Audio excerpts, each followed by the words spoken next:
Hi friends, welcome to Nagaveni Achar's kitchen. ಒಂದು vlog ನೋಡ್ತಾ ಇದ್ದೀವಿ. ಲಾಸ್ಟ್ ಸಂಡೇ ಮಕ್ಕಳಿಗೆ ಹೊರಗಡೆ ಎಲ್ಲರೂ ಕರ್ಕೊಂಡು ಹೋಗಬೇಕು ಅಂತ ಗಲಾಟೆ ಮಾಡ್ತಾಯಿದ್ರು. ಸ್ವಲ್ಪ ಚೇಂಜ್ ಇರಲಿ ಅಂತ ಹೇಳಿ ನಾವು ಔಟಿಂಗ್ ಹೋಗೋದಕ್ಕೆ ಪ್ಲ್ಯಾನ್ ಮಾಡಿದ್ವಿ. ಎಲ್ಲಿಗೆ ಹೋಗ್ತಿದ್ದೀವಿ ಅಂತ ಹೇಳಿದ್ರೆ ಹೊಗೇನಿಕಲ್ ಫಾಲ್ಸ್ಗೆ. ರೆಡಿ ಪಿಕ್ನಿಕ್ಗೆ. ನೀನು ರೆಡಿನಾ? ಲಗೇಜ್ ಬ್ಯಾಗ್ ಎಲ್ಲ ರೆಡಿ ಮಾಡ್ತಾ ಇದ್ದೀನಿ. ಕ್ಯಾಮ್ರಾ ಬ್ಯಾಗ್, ಹ್ಯಾಂಡ್ ಪರ್ಸ್, ಹಾಗೆಯೇ ಒಂದು ಬ್ಯಾಗಲ್ಲಿ ಎಕ್ಸ್ಟ್ರಾ ಬಟ್ಟೆ ಕೂಡ ಇಟ್ಕೊಂಡಿದ್ದೀನಿ. ಮಕ್ಕಳು ನೀರಲ್ಲಿ ಏನಾದರೂ ಆಟ ಆಡಿದ್ರೆ ಚೇಂಜ್ ಮಾಡೋದಕ್ಕೆ ಇಲ್ಲಿ ಅಂತೇಳಿ ಎಮರ್ಜೆನ್ಸಿ ಕ್ಲಾತ್ಸ್ ಪ್ಯಾಕ್ ಮಾಡಿದ್ದೀನಿ. ಜೊತೆಗೆ ನೀರು, ನಮ್ಮ ಪ್ರೀತಮ್ ಸ್ಪೈಡರ್ ಮ್ಯಾನ್ದು ಮ್ಯಾಚಿಂಗ್ ಬೇಕು ಅಂತೇಳಿ spider man watch, spider man bag, ಹಾಗೆ ಸ್ಪೈಡರ್ ಮ್ಯಾನ್ ಶರ್ಟ್ ಕೂಡ ಹಾಕ್ಕೊಂಡು ರೆಡಿ ಇದ್ದಾನೆ. ಬ್ರೇಕ್ಫಾಸ್ಟನ್ನು ನಾವು ಹೊರಗಡೆನೇ ಹೋಟ್ಲಲ್ಲಿ ಮಾಡಿದ್ವಿ, ಮನೇಲಿ ಏನೂ ಮಾಡಿಲ್ಲ. ಅವತ್ತು ಫುಲ್ ಡೇ ರಜಾ ನನಗೆ. ಸೊ ಹೋಗ್ತಾ ನಾವು ಕೆಂಗೇರಿ ಮಾರ್ಗವಾಗಿ ಹೋಗಿದ್ವಿ. ಕೆಂಗೇರಿಲಿ ಬಸ್ ಸ್ಟ್ಯಾಂಡಲ್ಲೇ ಮೇನ್ ರೋಡಲ್ಲಿ ಒಂದು ದಾವಣಗೆರೆ ಬೆಣ್ಣೆ ದೋಸೆ ಇದೆ. ಸೊ ಅಲ್ಲಿ ನಮ್ಮ ಟಿಫನ್ ಮುಗಿಸ್ಕೊಂಡು ನಾವು ಹೊರಟ್ವಿ. ಸುಮಾರು ಇಲ್ಲಿ ನಾವು ಹೊಗೇನಿಕಲ್ ರೀಚ್ ಆಗೋ ಅಷ್ಟೊತ್ತಿಗೆ 3-3:30 ಆಗಿಬಿಟ್ಟಿತ್ತು ಮಧ್ಯಾಹ್ನ ಟೈಮು. ಸೊ ಹೋಗ್ತಾನೆ ತೆಪ್ಪದಲ್ಲಿ, ತೆಪ್ಪ ಅಂತ ಏನು ಹೇಳ್ತೀವಿ, ಬೋಟಿಂಗ್, ಅದಕ್ಕೆ ಹೋಗೋದಕ್ಕೆ ಟಿಕೆಟ್ಸ್ ತೊಗೊಂಡ್ವಿ. ಅಲ್ಲಿ ಹೇಗೆ ಟಿಕೆಟ್ಸ್ ಚಾರ್ಜಸ್ ಅಂತ ಹೇಳಿದ್ರೆ ಒಂದು ಫ್ಯಾಮಿಲಿಗೆ 750 ರುಪೀಸ್, 750 ರೂಪಾಯಿ ಚಾರ್ಜ್ ಮಾಡ್ತಾರೆ. ಅಲ್ಲೇ ಪಕ್ಕದಲ್ಲಿ ಫಿಶ್ ಕೂಡ ಹೋಗಿದ ತಕ್ಷಣ ರೆಡಿ ಇತ್ತು, ಎಲ್ಲ ಫ್ರೈ ಮಾಡಿ ಇಟ್ಟಿದ್ರು.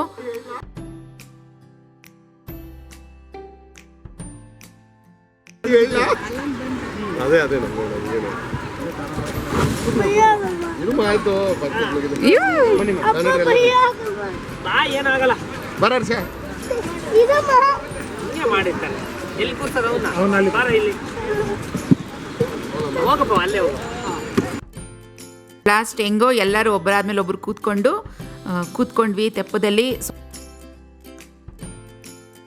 ಮಕ್ಕಳೆಲ್ಲ ತುಂಬಾ ಎಂಜಾಯ್ ಮಾಡಿದ್ರು. ಅಂದರೆ ಕೈ ಇಟ್ಟಿದ ತಕ್ಷಣ ಕೈಗೆ ನೀರು ಎಟಕ್ತಾ ಇತ್ತು, ಅಂದರೆ ಅಷ್ಟು ಮೇಲೆ ಇತ್ತು ನೀರೆಲ್ಲ. ಹೊರಟ್ವಿ ಇವಾಗ ಸೈಟ್ ಸೀನ್ಸ್ ನೋಡೋದಕ್ಕೆ. ನಾವು ನಮ್ಮ ಫ್ಯಾಮಿಲಿ ಫ್ರೆಂಡ್, ಸೊ 2 ಫ್ಯಾಮಿಲಿ ಹೋಗಿದ್ವಿ ಇಲ್ಲಿ ಹೊಗೇನಿಕಲ್ ಫಾಲ್ಸ್ಗೆ. ಸೊ ಅವ್ರ ಫ್ಯಾಮಿಲಿ ಒಂದು ಸಪ್ರೇಟ್ ತೆಪ್ಪದಲ್ಲಿ ಕೂತ್ಕೊಂಡ್ರು, ನಾವು ಸಪ್ರೇಟ್ ತೆಪ್ಪದಲ್ಲಿ ಕೂತ್ಕೊಂಡು ಹೊರಟ್ವಿ. ಸೊ ಅಲ್ಲಿ ಹೋಗ್ತಿದ್ದಂಗೆ ಸ್ವಲ್ಪ ದೂರ ತೆಪ್ಪದಲ್ಲಿ ಹೋಗ್ತಿದ್ದಂಗೆ ಅಲ್ಲಿ ಇಳಿಸ್ತಾರೆ. ಅಲ್ಲಿಂದ ಸ್ವಲ್ಪ ಕಾಲ್ದಾರಿ ನಡ್ಕೊಂಡು ಹೋಗಬೇಕು. ನಡ್ಕೊಂಡು ಹೋಗೋ ಅಷ್ಟರಲ್ಲಿ ಅವರು ತೆಪ್ಪಗಾರರು ಅವರ ತೆಪ್ಪವನ್ನು ತಮ್ಮ ಹೆಗಲ ಮೇಲೆ ಇಟ್ಕೊಂಡು ನಮ್ಮ ಜೊತೆಗೇ ಬರ್ತಾರೆ. ಹೋಗ್ತಾ ಸ್ವಲ್ಪ ಬ್ರಿಡ್ಜ್ ಟೈಪ್ ಇದೆ. ಆ ಬ್ರಿಡ್ಜ್ ಟೈಪಲ್ಲಿ ಬೇಕಾದಷ್ಟು ತಿಂಡಿಗಳು, ಬಿಸಿ ಬಿಸಿ ಕಡಲೆಪುರಿ ಮತ್ತು ಫ್ರೂಟ್ಸ್ ಇತ್ತು, ಮಾವಿನಕಾಯಿ, ಬಾಯಲ್ಲಿ ನೀರು ಬರ್ತಿತ್ತು, ತಗೊಂಡು ತಿಂದ್ವಿ. ನೋಡಿ ತೆಪ್ಪವನ್ನು ಹೆಗಲ ಮೇಲೆ ಇಟ್ಕೊಂಡು ಹೇಗೆ ಹೋಗ್ತಾ ಇದ್ದಾರೆ. ಸ್ವಲ್ಪ ಚಿಕ್ಕದಾಗಿ ಬ್ರಿಡ್ಜ್ ಟೈಪ್ ಇರುತ್ತೆ. ಆ ಬ್ರಿಡ್ಜನ್ನು ನಾವು ಕ್ರಾಸ್ ಮಾಡಿಕೊಂಡು ಹೋಗಬೇಕಾಗತ್ತೆ. ನೋಡಿ, ಮಳೆಗಾಲದಲ್ಲಿ ಈ ಸ್ಟೋನ್ಸ್, ಕಲ್ಲುಗಳೇನು ಕಾಣಿಸ್ತಾ ಇದೆ, ಇದೆಲ್ಲ ಫುಲ್ ಕವರ್ ಆಗಿರುತ್ತೆ ನೀರಲ್ಲಿ, ನಮಗೆಲ್ಲ ನೋಡೋದಕ್ಕೆ ಸಿಗೋದಿಲ್ಲ. ಈಗ ಸ್ವಲ್ಪ ಫೆಬ್ರವರಿ ಟೈಮ್ ಆದ್ದರಿಂದ ನೀರು ಕಮ್ಮಿ ಇತ್ತು. ನೋಡಿ, ಫುಲ್ ಈಗ ಮೆಟ್ಲನ್ನು ಇಳ್ಕೊಂಡು ನಾವು ಹೋಗ್ಬೇಕಾಗತ್ತೆ.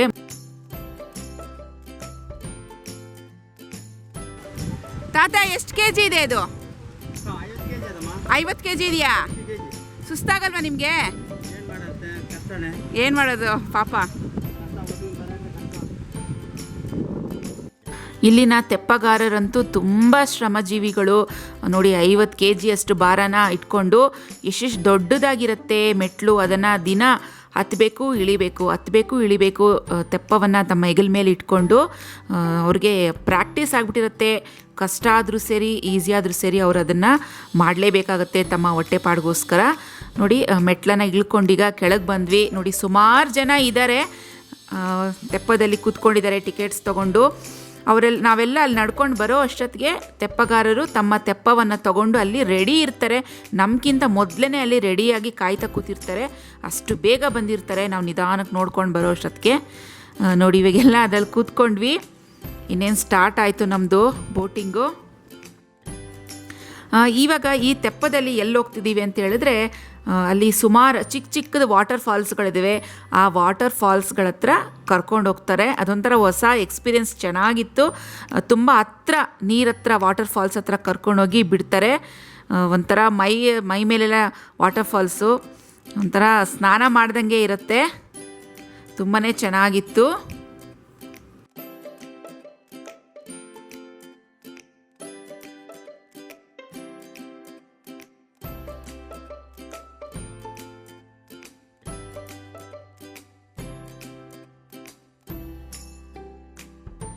ಜೊತೆಗೆ ಅಲ್ಲೇ ಫಿಶ್ ಕೂಡ ಸೇಲ್ ಮಾಡ್ಕೊಂಡು ಬಂದರು.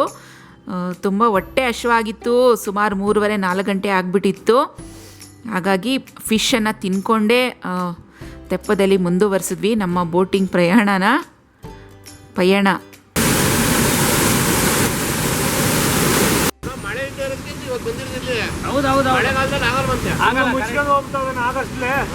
ಯಾವ ಫಾಲ್ಸ್ ಕಾಣಿಸಲ್ಲ. ಫುಲ್ಲು ನೀವು ಅಲ್ಲಿ ನಡೆದು ಬಂದಿಲ್ಲ, ಮೀನು ತೆಗೆದಿಲ್ಲ, ಅದೆಲ್ಲ ಮೇಲೆ ನೀರು.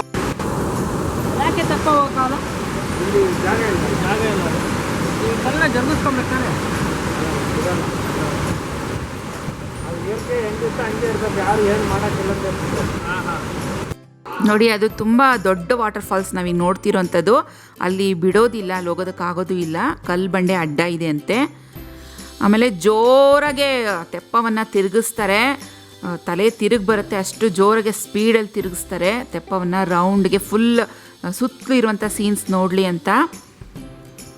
ನೋಡಿ, ಇದು ಇನ್ನೊಂದು ವಾಟರ್ ಫಾಲ್ಸ್. ಅಂದರೆ ಒಂದು ಸತಿ ಅಲ್ಲಿ ಕೆಳಗಡೆ ಇಳಿದ್ವಿ ಅಂದರೆ ಸುಮಾರು ಸುತ್ತಲೂ ವಾಟರ್ ಫಾಲ್ಸ್ ಸಿಗುತ್ತೆ ನಮಗೆ.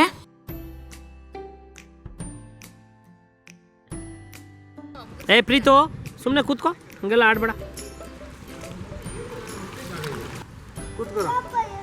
ಎಷ್ಟಿದೆ ಸರ್ ಡೀಪು?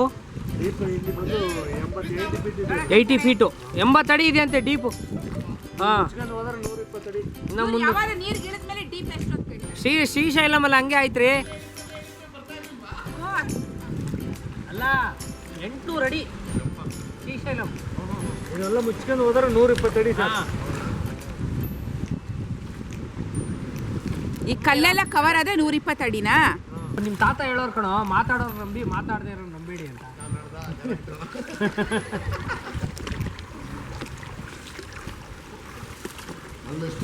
ಇಷ್ಟು ನಾವು ಬಂದು ಅರ್ಧ ಅವರ್ ಆಯ್ತಲ್ಲ.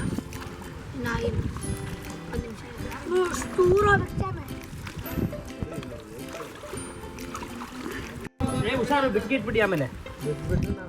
ಅದೇ ಮತ್ತೆ ಹಿಂಗ್ ತಿರ್ಗೋ ಚರಣ್. ಅಯ್ಯೋ ಸರಿ ಇಲ್ಲ, ಬೋಟ್ ಡ್ರೈವರು ಚೆನ್ನಾಗಿ ತಿರುಗ್ತಾ ಇದೆಯಲ್ಲ ಈಗ ಚರಣ್. ಎಲ್ಲ ಹೋಗ್ತಾ ಇದೆ. ಚರಣ್ ಒಂದ್ಸತಿ ತೆಪ್ಪ ಓಡಿಸ್ತೀನಿ ಅಂತ ಈಸ್ಕೊಂಡ, ಅವನ ಕೈಲಿ ಆಗಲಿಲ್ಲ. ಒಂದು ಇಂಚಷ್ಟು ಕೂಡ ಅವನಿಗೆ ಸ್ಟಿಕ್ ತಳ್ಳೋದಕ್ಕಾಗಲಿಲ್ಲ. ಅಂದರೆ ಬೋಟ್ ರೌಂಡಿಗೆ ತಿರುಗ್ತಾ ಇದ್ದವು, ತಲೆ ಚಕ್ಕರ್ ಬರೋ ಥರ, ಆ ಥರ ತಿರುಗಿಸ್ಬಿಟ್ಟ ಅವನು. ತಿಂಡಿಗಳು ಸಹ ನಮಗೆ ಅಲ್ಲೇ ಸಿಗುತ್ತೆ ಪಕ್ಕದಲ್ಲಿ. ಕೋರಲ್ ಅಂತ ಏನು ಹೇಳ್ತೀವಿ, ಕೋರಲ್ ಶಾಪ್ಸ್ ಅಂತೀವಿ ಅದಕ್ಕೆ. ಅಲ್ಲೇ ಪಕ್ಕದಲ್ಲೇ ಇರುತ್ತೆ ಅಂಗಡಿಗಳು ಸಹ, ಅದೇ ತೆಪ್ಪದಲ್ಲಿ ಪಕ್ಕದಲ್ಲಿ ಇಟ್ಕೊಂಡಿರ್ತಾರೆ, ತೊಗೊಬೋದು ನಾವು. ನೋಡಿ, ನಾವೀಗ ಹೊಗ್ಯಾನಿಕಲ್ ಹೈಲ್ಯಾಂಡ್ ಇಲ್ಲಿಗೆ ಹತ್ರಕ್ಕೆ ಬರ್ತಾ ಇದ್ದೀವಿ. ಇನ್ನೇನು ಸ್ವಲ್ಪ ದೂರನೇ, ಈಗಾಗಲೇ ಬಂದಿದ್ದೀವಿ. ಇಲ್ಲಿ ತುಂಬ ಮರಳಿದ್ದಾವೆ. ತೆಪ್ಪವನ್ನು ಇಳಿದ ತಕ್ಷಣ ನಾವು ಮರಳನ್ನು ಹತ್ಕೊಂಡು ನಾವು ಮೇಲ್ಭಾಗಕ್ಕೆ ಹೋಗಬೇಕು. ಮೇಲಿನ ಭಾಗಕ್ಕೆ ಬಂದಿದ್ದೀವಿ. ಅಲ್ಲಿ ಬರೀ ಮರಳಿದೆ. ಹುಡುಗರೆಲ್ಲ ಕಪ್ಪೆ ಚಿಪ್ಪಾರಿಸ್ಕೊಂಡ್ರು. ತುಂಬ ಒಂಥರ ಪ್ಲೆಸೆಂಟ್ ಆಗಿತ್ತು, ಮೈಂಡ್ ಅಷ್ಟು ಖುಷಿ ಆಗ್ತಿತ್ತು. ತಂಪಾಗಿತ್ತು ವಾತಾವರಣ. ಸುಮಾರು 4 ಗಂಟೆ ಆಗಿತ್ತು. ತುಂಬ ತಂಪಾಗಿತ್ತು ವಾತಾವರಣ, ಅಷ್ಟು ಬಿಸಿಲಿರಲಿಲ್ಲ, ಚೆನ್ನಾಗಿತ್ತು. ಅಂದರೆ ಚಿಕ್ಕವರಿಂದ ಹಿಡಿದು ದೊಡ್ಡವ್ರವರೆಗೂ ಎಲ್ಲರೂ ಸಖತ್ ಎಂಜಾಯ್ ಮಾಡಿದ್ವಿ, ಅಷ್ಟು ಖುಷಿಯಾಗಿತ್ತು.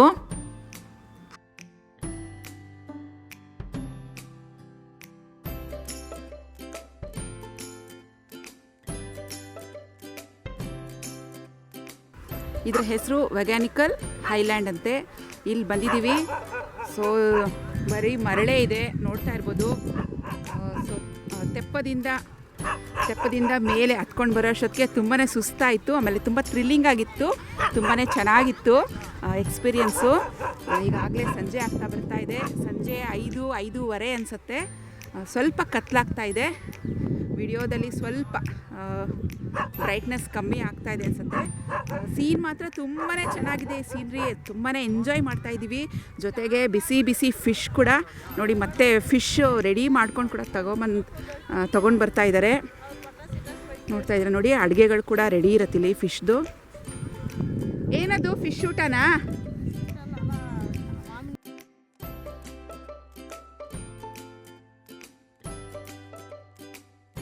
ಬೇಕು ಅಂದರೆ ಫಿಶ್ಶು ಬಿಸಿಯಾಗಿ ಈಗಲೇ ಫಿಶಿಂಗ್ ಮಾಡಿ ಮೀನನ್ನು ಹಿಡಿದು ಈಗಲೇ ಫಿಶ್ ಫ್ರೈ ಮಾಡಿ ಬಿಸಿಯಾಗಿ ಕೊಡ್ತಾರೆ.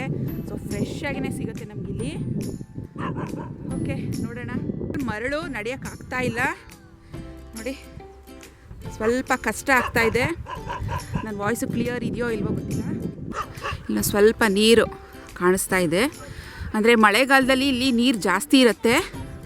ಸೊ ಇವಾಗ ಅಷ್ಟು ಈ ಸೀಸನಲ್ಲಿ ಅಷ್ಟು ನೀರಿಲ್ಲ. ನೋಡ್ತಾ ಇದ್ದೀರಾ ನೋಡಿ, ಇಲ್ಲಿವರೆಗೂ ನೀರು ಇರುತ್ತಂತೆ ಅವ್ರು ಹೇಳ್ತಾಯಿದ್ರು, ತೆಪ್ಪ ಓಡಿಸೋರು. ಫುಲ್ ಜಾರಬಂಡಿ ಥರ ಇದೆ. ಇಲ್ಲಿ ಜಾರಿದ್ರೆ ಫುಲ್ ಕೆಳಗಡೆ ಇರ್ತೀವಿ ಸುಯ್ ಅಂತ.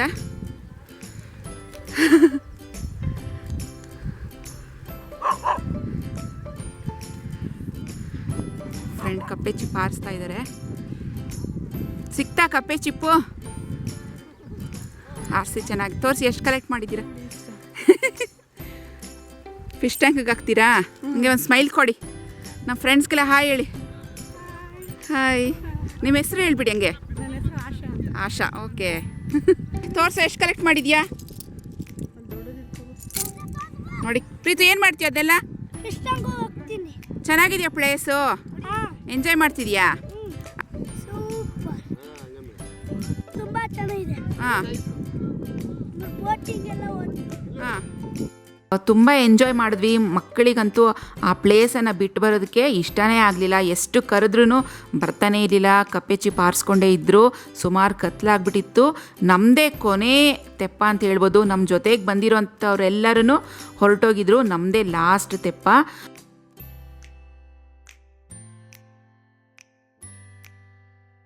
ಕೊನೆಗೆ ರೀಚ್ ಆದ್ವಿ ಮೇಲೆ. ಅಲ್ಲಿ ಸುಮಾರು ಹೋಟೆಲ್ಗಳು ಲೈನಿಗಿತ್ತು. ಎಲ್ಲ ಹೋಟೆಲ್ಸೂ ಫಿಶ್ ರೆಸಿಪೀಸು, ತುಂಬ ಫೇಮಸ್ಸಲ್ಲಿ ಫಿಶ್ ರೆಸಿಪೀಸು. ಎಲ್ಲ ಥರದ ಫಿಶ್ಗಳು ಫ್ರೈ ಮಾಡಿ ಫಿಶ್ ಅಡುಗೆ, ಫಿಶ್ ಊಟ ರೆಡಿಯಾಗಿತ್ತು. ನಮ್ಮ ಹಸ್ಬೆಂಡ್ ಸ್ವಲ್ಪ ಹೆಲ್ತ್ ಕಾನ್ಷಿಯಸ್ಸು. ಎಲ್ಲ ಅಂಗಡಿಗಳಲ್ಲೂ ಫಿಶ್ಶು ಸ್ವಲ್ಪ ಡೀಪ್ ಫ್ರೈ ಮಾಡಿ ಕೊಡ್ತಾಯಿದ್ರು. ಆದ್ದರಿಂದ ನಮ್ಮ ಹಸ್ಬೆಂಡ್ ಹುಡ್ಕೊಂಡೋಗಿ ಇಲ್ಲ ನಮಗೆ ತವಾ ಫ್ರೈಯೇ ಬೇಕು ಅಂತೇಳಿ ಒಂದು ಹೋಟೆಲ್ನಲ್ಲಿ ಮಾಡಿಕೊಡ್ತಾಯಿದ್ರು. ಸೊ ಅಲ್ಲಿಂದ ತವಾ ಫ್ರೈ ಮಾಡಿಸ್ಕೊಂಡು ಬಂದು ಕೊಟ್ಟರು. ಏಕೆಂದರೆ ಹೋಗಿದ್ದ ಕಡೆ ಎಲ್ಲ ಅವ್ರು ಯಾವ ಆಯಿಲಲ್ಲಿ ಯೂಸ್ ಮಾಡಿರ್ತಾರೋ ಹೇಗೋ ಏನೋ ಅಂತ ಅದು ಕೂಡ ಒಂದು ಭಯ ಇತ್ತು. ಫಿಶ್ ತವಾ ಫ್ರೈ ಹಾಗೆ ಮೊಟ್ಟೆ ದೋಸೆ ತೊಗೊಂಡೆ. ಆದರೆ ಅಷ್ಟು ಇಷ್ಟ ಆಗಲಿಲ್ಲ ನನಗೆ ಮೊಟ್ಟೆ ದೋಸೆ. ತುಂಬ ಏನೋ ಹುಳಿ ಬಂದಂಗೆ ಆಗ್ಬಿಟ್ಟಿತ್ತು. ಇನ್ನೇನು ಮಾಡೋದು, ಹೊಟ್ಟೆ ಹಸಿವಿಗೆ ಸ್ವಲ್ಪ ತಿಂದ್ವಿ. ಇದ್ರ ಜೊತೆಗೇ ನೋಡುವಂಥ ಜಾಗ ಅಂದರೆ ಕ್ರೊಕೊಡೈಲ್ ಪಾರ್ಕ್. ಇದು ತುಂಬ ಚೆನ್ನಾಗಿರುತ್ತೆ. ಇದಕ್ಕೂ ಖಂಡಿತ ಮಕ್ಕಳನ್ನ ಕರ್ಕೊಂಡು ಹೋಗಲೇಬೇಕಾದಂತಹ ಜಾಗ. ಇಲ್ಲಿ ಪಾರ್ಕ್ ಕೂಡ ಇದೆ ಆಟೋಡೋದಕ್ಕೆ. ಸೊ ಫ್ರೆಂಡ್ಸ್, ಇವತ್ತಿನ ಈ ನಾನು ವಿಲಾಗ್ ನಿಮ್ಗೆ ಖಂಡಿತ ಇಷ್ಟ ಆಗಿದೆ ಅಂತ ತಿಳ್ಕೊತೀನಿ. ಇಷ್ಟ ಆಗಿದ್ದರೆ ಲೈಕ್ ಮಾಡಿ, ಶೇರ್ ಮಾಡಿ, ಹಾಗೆ ನಿಮ್ಮ ಅಭಿಪ್ರಾಯಗಳು ಹೇಗನ್ನಿಸ್ತು ಅಂತ ಕಮೆಂಟ್ ಮಾಡೋದನ್ನ ಮರಿಬೇಡಿ.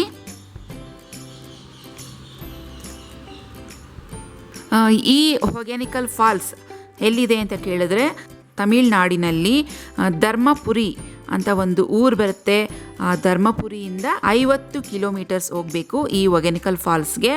ಹೊಸೂರು ರೂಟ್ ಮಾರ್ಗವಾಗಿ ಹೋದರೆ ತುಂಬ ಈಸಿ ಇರುತ್ತೆ. ಹೈವೇಲಿ ಹೋದರೆ ತುಂಬ ಅಂದರೆ ತುಂಬ ಬಸ್ ಫೆಸಿಲಿಟೀಸ್ ಇದೆ. ಧರ್ಮಪುರಿಯಿಂದ ಆಗಲಿ, ಇಲ್ಲ ತಮಿಳ್ನಾಡು ಹೊಸೂರಿನಿಂದ ಆಗಲಿ. ನೀವು ಯಾವುದಾದ್ರು ಒಂದು ಸಂಡೇ ಫ್ರೀ ಸಿಕ್ಕಿದಾಗ ಒಂದು ಸತಿ ಖಂಡಿತವಾಗಿಯೂ ನಿಮ್ಮ ಫ್ಯಾಮಿಲಿ ಜೊತೆ ಹೋಗಿ ಬನ್ನಿ.